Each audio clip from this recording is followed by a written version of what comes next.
What if the legends were never just stories?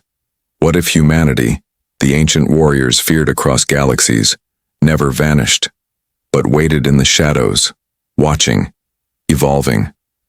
As the most ruthless alien empire rises to conquer, a broken captain makes a final stand, only to discover that myths are real, and the real war is just beginning.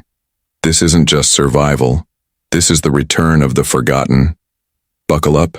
The truth will shake the stars.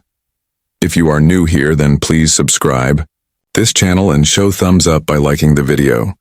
Now let's move toward this wonderful story. Captain Mirelle Fayen stood alone at the edge of the broken ridge, her boots sinking into ash and rubble. The sky above Aeron 7 was dark, thick with smoke and fire. A burning sun peeked through the chaos, casting a strange red light over the battlefield. All around her, the ruins of her city stretched for miles. Towers once full of life now lay shattered. Her army, her people, were gone. What was left of them were just silent bodies scattered across the scorched ground. She had always known war, but never like this. The enemy had come without mercy. The Nereth swarm, creatures half organic, half machine, moved like a plague. Their weapons melted steel, their machines walked like giants, and their soldiers never spoke, only killed. Mirelle had fought bravely, as had her soldiers, but bravery meant nothing against numbers so large and minds so cold. They had no chance, not really. And now, as she stood with blood dripping from a wound on her shoulder, gripping a cracked rifle, she knew the end had arrived. "Captain," a voice called out behind her. She turned, barely able to lift her weapon. Lieutenant Breckhalven stumbled toward her, limping, armor scorched and cracked. His young face was covered in soot, eyes wide with fear. "They've broken through the last line," he said, breathless. "We have to retreat." "There is no retreat," Mirelle said quietly, her voice flat.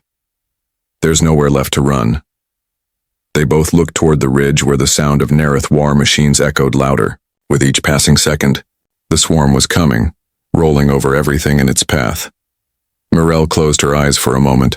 Her father had once told her bedtime stories of ancient warriors, human ones. Myths of a long-lost race, strong beyond reason, smart beyond science. They were said to have fought in shadows, winning battles before they began. But those were just stories, the kind told to make children feel safe. At least that's what she had always believed. And then, something happened. A high-pitched whistle sliced through the air. It wasn't the sound of a Nereth cannon or engine. It was too clean, too sharp. Mirelle opened her eyes just in time to see a beam of light dart across the battlefield, cutting through a Nereth mech like it was paper. There was no explosion, just silence. And then the machine fell. More followed. Silent flashes, streaks of energy, deadly and exact. The Nereth forces began to fall, not from in front, but from the sides, from behind. They twisted and collapsed as if struck by ghosts. And then the shadows began to move. Figures stepped out of the smoke, tall, armored in dark, sleek suits with glowing strips of light along their shoulders. Their faces were hidden behind helmets with no clear markings, just a dim blue visor. They moved with precision, each one landing deadly shots with weapons Mirelle had never seen before. They weren't firing like soldiers. They were hunting. Mirelle stood frozen. The Nereth were panicking. She had never seen them panic. They tried to regroup, to fight back, but they were being cut down faster than they could react. One of the armored figures leapt over a burning tank, landed in front of a Nereth warrior, and in a blink the alien was on the ground. Dead. "What is this?" Breck whispered. "Who are they?" Mirelle didn't answer. She didn't know. All she could do was watch as the impossible happened in front of her eyes. Then one of the warriors turned toward her. He was taller than the others, his armor heavier, the light across his chest brighter. He moved toward her fast, too fast. She raised her rifle on instinct, but it was swatted from her hands like a toy. "You're coming with us," he said, his voice deep and flat. "Who are you?" she demanded, trying to keep her voice steady. The figure didn't answer. Instead, he looked past her and spoke into a hidden communicator. Target secured, extraction now. And then her strength gave out.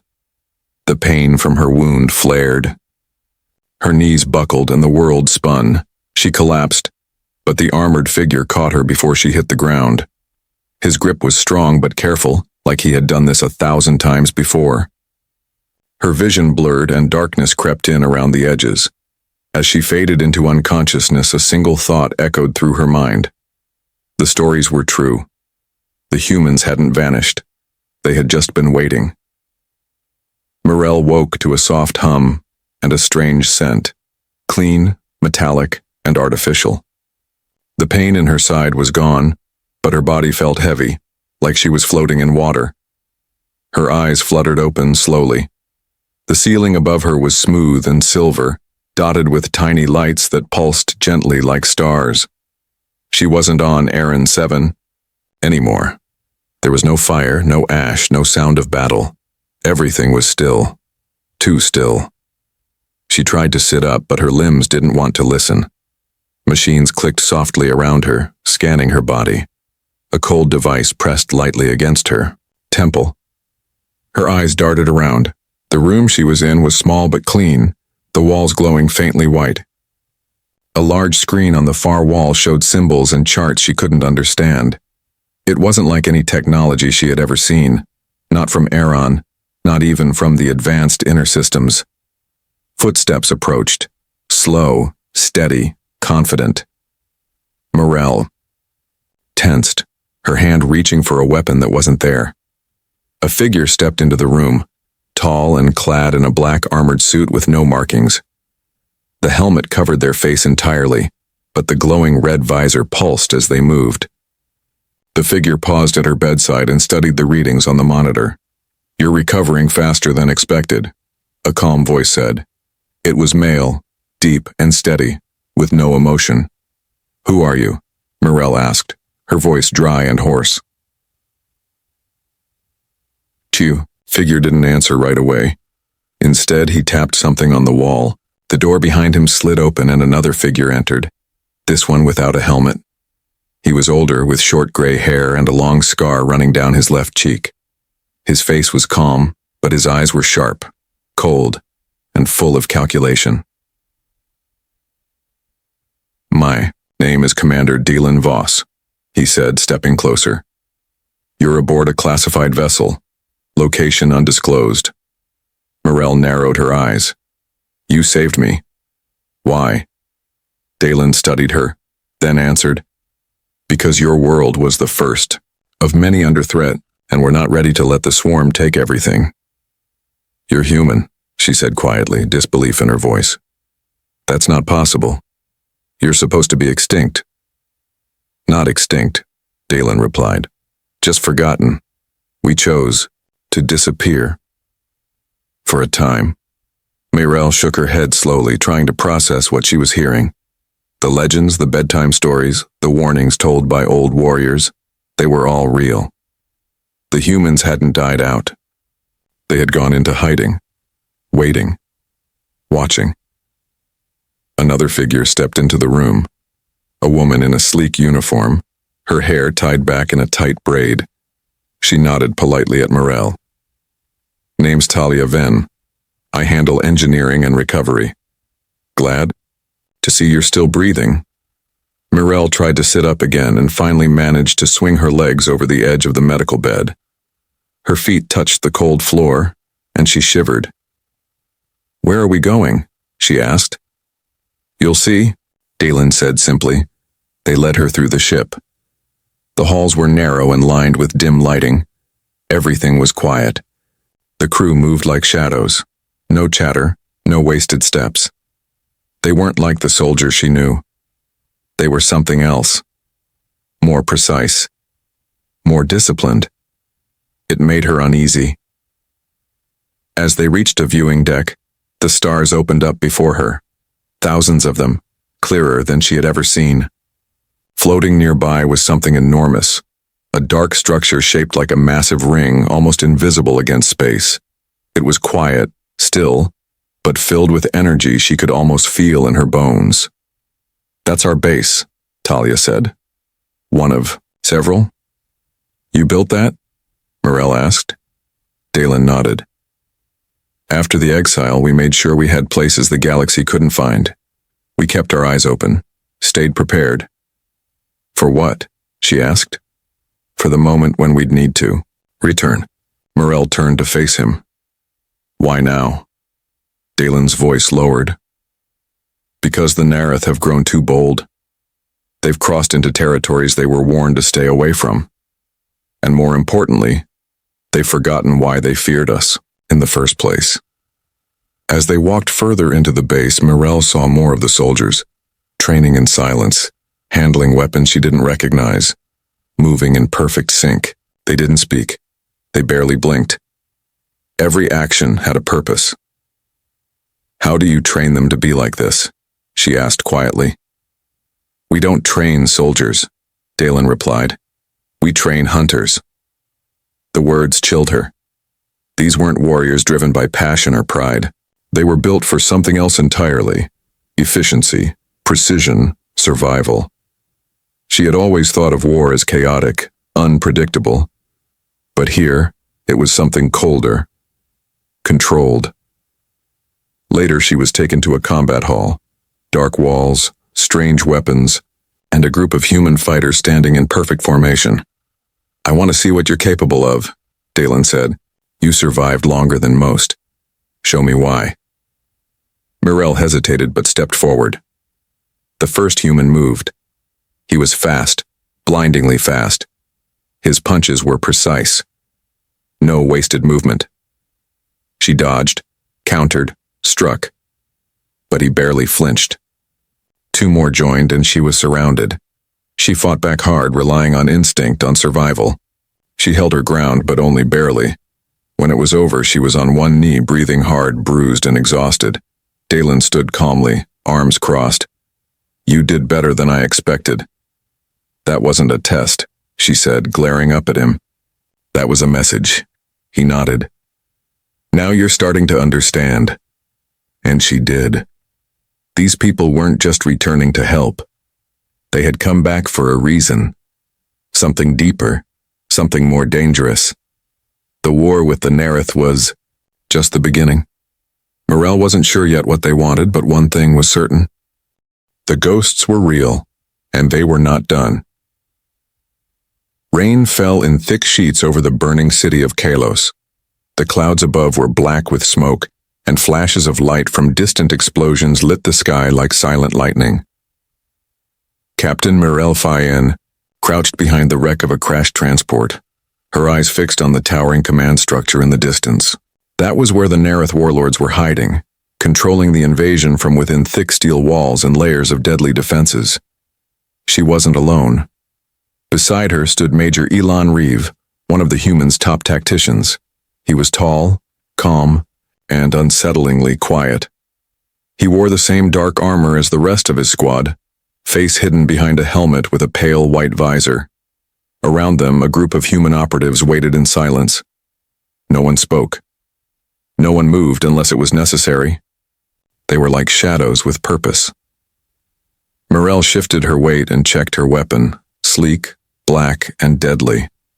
It was a gift from the humans, though calling it a gift felt wrong.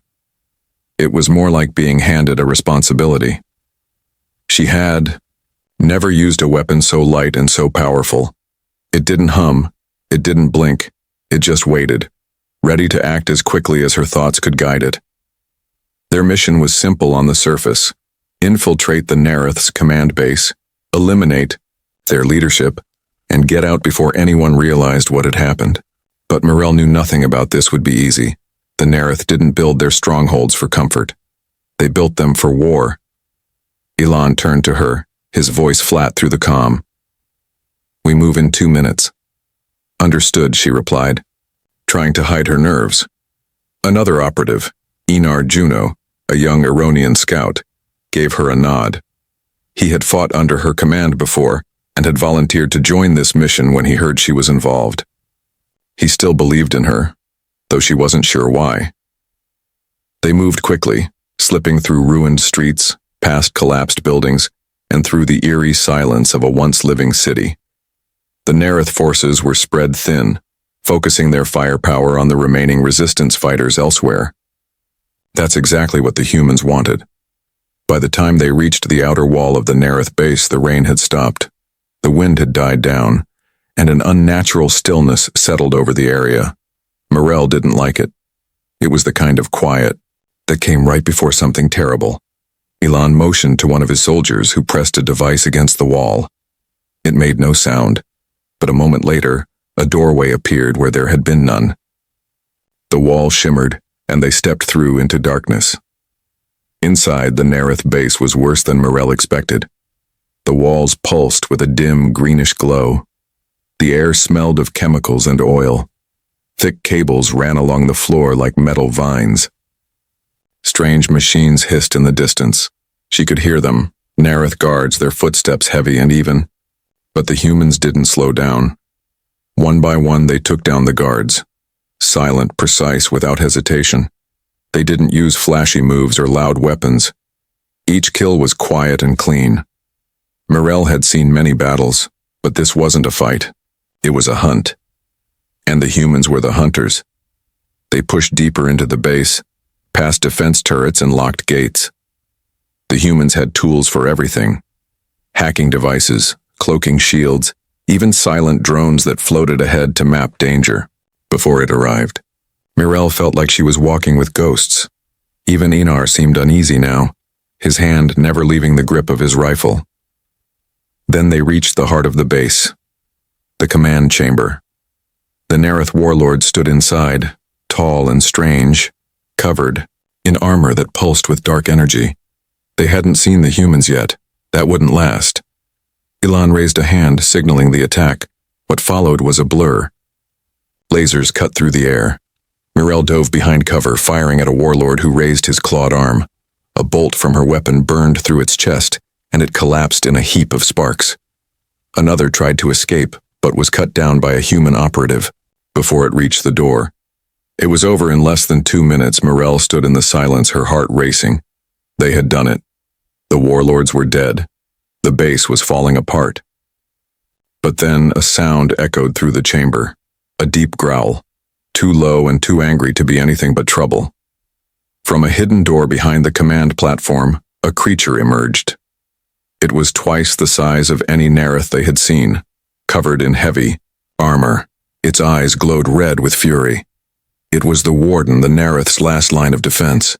It moved fast, charging into the room with a roar. One human operative flew through the air, armor sparking.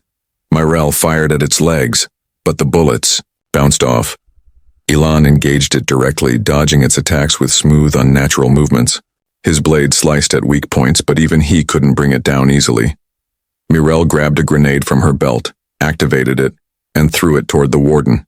It exploded in a burst of white light. The Warden staggered. That was enough.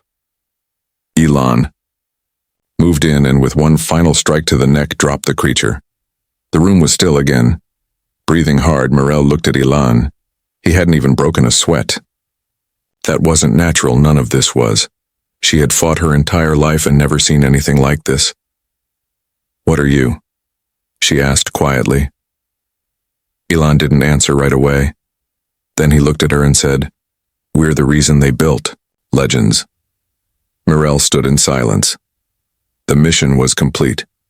But something deep inside told her the real war hadn't even started yet. The battle was over. The Nerith stronghold on Kalos had fallen. Fires still burned in the streets below, but the skies were quiet now.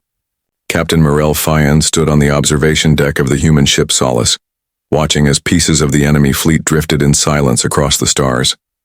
The mission had been a success, at least by the human standards. The warlords were dead. The command base was destroyed, but Morel didn't feel victorious. She felt uneasy, as if they had just opened a door that should have stayed shut.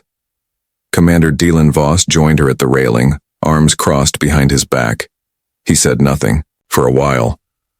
He never said more than he needed to.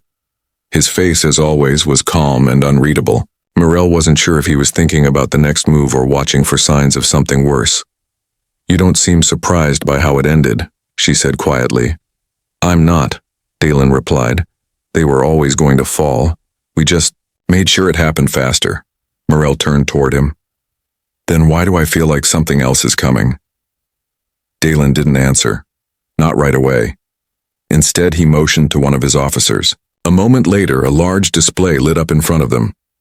It wasn't showing Kylos. It wasn't showing anything nearby. It was a star chart, far from the current war. In the center of the map, a strange signal pulsed in red.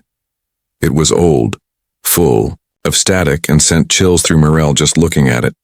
We picked this up 12 hours ago, Dalen said. It broke through every secure channel we have, even our hidden ones. Morel frowned. What is it? He looked at her. A warning. Before she could ask more, the signal played across the speakers. It was garbled at first, just noise. But then a voice cut through. It didn't speak in any language Morel knew, yet somehow she understood it.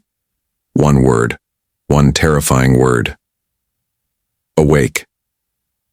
Morel stepped back from the display. That's not Nerith, is it? No, Dalen said. It's older. Talia Venn entered the room, her face unusually pale. We confirmed the signal's origin. Dead space beyond the edge of known sectors. No one has traveled there for hundreds of years, not even us. Morel looked between them. Then who sent it? Another voice spoke from behind. The ones we thought were gone. Everyone turned to see a new figure enter the deck. He moved slowly, but with authority. His armor was different, older, scarred and faded. His hair was white, and his eyes sharp with experience. He introduced himself with a voice that was both calm and heavy with history. I'm General Rael Vane, he said. I fought in the last war, the one the galaxy doesn't remember. Morel's pulse quickened. I thought you were dead. Close. Enough, Vane replied. We stayed hidden while the galaxy forgot us, but now the ones who forced us into exile are waking up, and they're not coming back for peace. Morel tried to understand. You're saying the Nerith weren't the real threat? No, Vane said. They were running too, just like us. The Nerith invaded because they were desperate. They knew what was coming. They hoped to build an empire strong enough to stand against it. But they were wrong. Dalen stepped forward. The stories you were told about humans, about how we vanished, were only half true. We didn't just disappear, we were erased. Erased by who? Morel asked. Vane's expression darkened. By something older than all of us. A force that feared what we were becoming. Not because we were violent, but because we were evolving too fast. Morel's breath caught. The Nerith had been monsters, but now she wondered if they had only been the first layer. A distraction. Something far worse was stirring. Something even the humans feared. Dalen pointed back to the star chart. This signal, it means they're awake, and they remember what we did. The deck fell quiet. The weight of it all settled around them. Morel felt it pressing down on her. The war she had been fighting for years had only been the beginning. The humans hadn't returned to help the galaxy. They had returned because they knew something darker was coming. What happens now? She asked. We prepare, Dalen said simply. But the galaxy isn't ready, she whispered. No, Vane replied. It isn't. But it will be, whether it wants to or not. Morel turned back toward the stars. Somewhere out there, something ancient and angry was waking up. She didn't know what it looked like. She didn't know how it fought.